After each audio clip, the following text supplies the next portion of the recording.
प्रेग्नेन्सीमध्ये अंगाला येणारी खाज याबद्दल आपण आज बोलणार आहोत. तर सर्वात आधी आपण त्याची कारणे बघूया. तर प्रेग्नेन्सीमध्ये त्वचा ही ताणली जाते, त्यामुळे अंगावर खाज येते. शरीरामध्ये खूप जास्त हार्मोनल बदल होतात, त्याचबरोबर त्वचा ही कोरडी होते, खूप जास्त घाम येतो, यामुळे सुद्धा खाज येऊ शकते. कधी कधी काही महिलांना काही गोष्टीची एलर्जी सुद्धा होतात.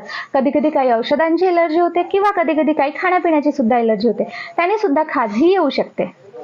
खाज येत असेल तर त्यावर काळजी काय घ्यायची, तर त्याला नखांनी अजिबात खाजवायचं नाही. एखाद्या सुती कपड्याचा वापर करायचा. तर पिण्याच्या पाण्याचे प्रमाण हे योग्य ठेवणं अतिशय महत्त्वाचं आहे. होईल तेवढं बॉडीला हायड्रेटेड ठेवायचं. निंबू पाणी, नारळ पाणी, साधं पाणी या गोष्टी घेत राहायच्या. तसंच तेलकट आणि तिखट गोष्टी खाणं टाळायच्या.